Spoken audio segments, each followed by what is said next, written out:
Julio Medem ha produït amb la seva companyia Alicia Produce 2 documentals que estan circulant per tot l'estat espanyol a través de circuits alternatius. Ens estem referint a 1% Esquizofrènia, que ell mateix ha codirigit amb l'One Hernández, i ¿Qué tienes bajo el sombrero?, de Lola Barrera i Iñaki Peñafiel. Bueno, pero yo no soy productor. Es decir, bueno, lo soy en cuanto que he producido, pero no tengo una vocación de productor así ni práctica. Y yo más bien soy un director que produce, que ha producido 2 documentales. Sigui com sigui, Medem produeix aquests 2 projectes per la importància dels seus temes. Per una banda, l'esquizofrènia, i per l'altra, la història de Judith Scott, una artista de 62 anys amb síndrome de Down. Anem a fer 5 cèntims de cada documental.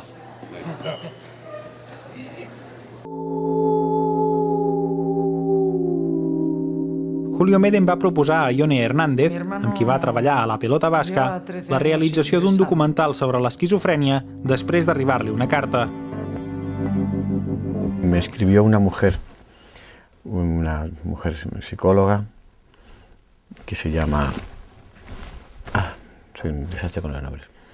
Se llama Isabel Díaz Valcárcel, y entonces, bueno, ella pues conocía mis películas, ella entendía por mis películas pues que yo estaba cerca de alguna manera de los trastornos psíquicos. También ella sabía que yo había estudiado medicina para ser psiquiatra, que era médico pero no psiquiatra, porque, en fin, todo eso ella ya lo sabía, pero sí le pareció que podía ayudarla. Entonces me plantea a ella que lo que está haciendo es terapia con caballos para esquizofrénicos. Su hermano es enfermo esquizofrénico, y entonces pues en ese momento a mí se me ocurre hacer un documental. Entonces llamo a Ione Hernández, que había hecho conmigo algunas entrevistas en La Pelota Vasca, las más delicadas, quiero decir, en cuanto al sufrimiento. Yo tenía muy cercano también una pérdida personal de mi hermana que había muerto, y me puse a entrevistar yo a las víctimas y pareció tan duro. Casi sufría yo más que ellas, me rompía yo antes, que una cosa muy...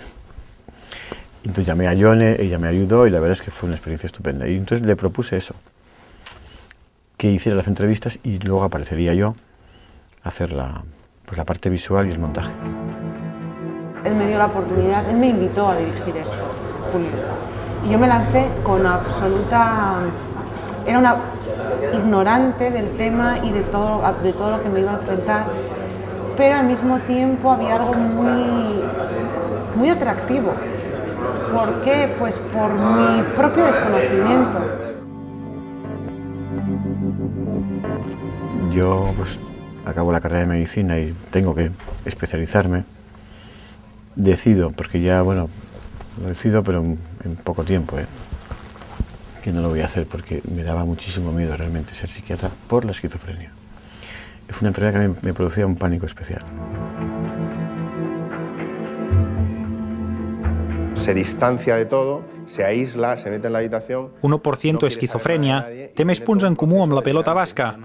Comparteix la seva aposta estètica, basada en la simplicitat per aconseguir un missatge més directe. Diverses persones expliquen davant un fons abstracte la seva visió o experiència amb l'esquizofrènia.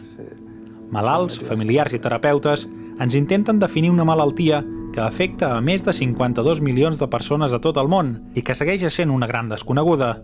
Yo he hecho un documental sobre la esquizofrenia que se llama 1% Esquizofrenia. Yo soy la persona menos indicada para decir qué es la esquizofrenia. No tengo ni idea.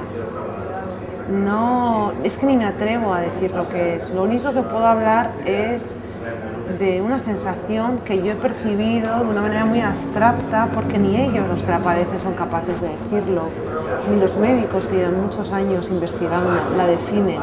Sabía que algo me pasaba dentro de mí. Y llegó un día que le dije a mi jefe que no respondía de mis actos. Me sentía nervioso. Y decidí encerrarme en casa. Cuando lo veo, lo primero que me sale es... ¡Jo, qué bien! ¡Qué bien que se esté contando esto! Y yo los personajes, digo, siempre veo a Monse, que es ella, que además le cogí mucho cariño porque es la única chica que entrevisté. Tenía problemas en los trabajos, tenía problemas en casa. Y en el trabajo más importante de mi vida decidieron echarme ya porque, claro, estaba en un estado yo que no era muy normal. Yo he sido una persona que he puesto una cámara y que me contaran de la manera más honesta y más real posible qué pasa aquí. En el fondo es una especie como es un asomarte, es abrir una ventana. Es una ventana y ojalá que no se cierre. Es eso. Per una altra banda, ¿Qué tienes debajo del sombrero? Ens parla de Judith Scott, una dona de 62 anys amb síndrome de Down i sormuda. Una artista en l'anonimat que rep el reconeixement internacional després de viure 36 anys en institucions psiquiàtriques.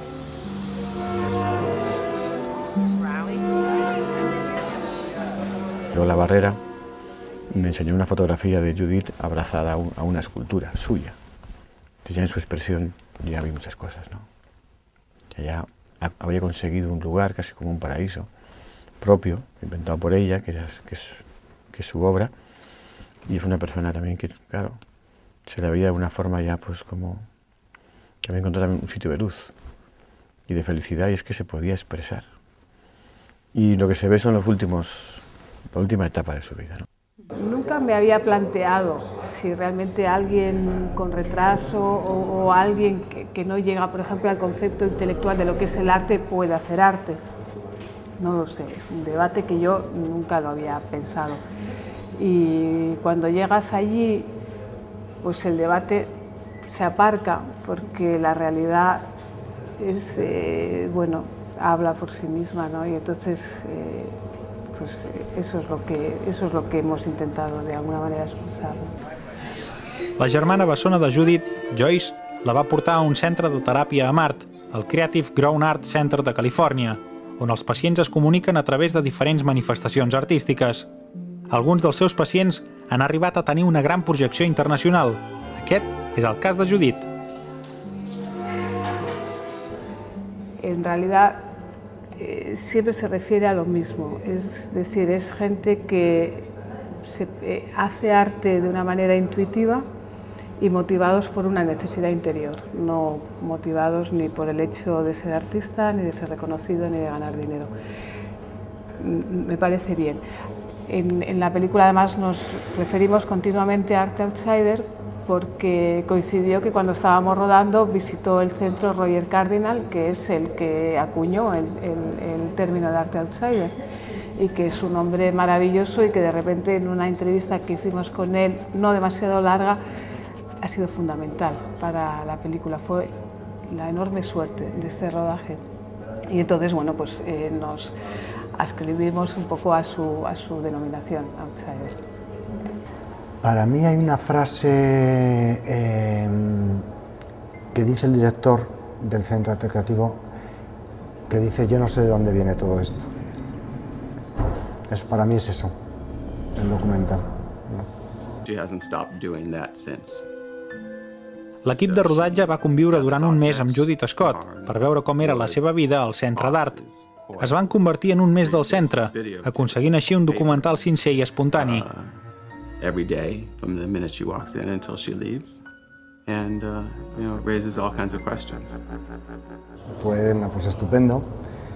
Desde el primer día en que llegamos, que nos dan la posibilidad de mostrar la cámara, sacar la cámara, y al principio es como todo un proceso, igual que el mismo documental, en donde se empieza a ver todo desde fuera, pero cada vez vamos metiéndonos más.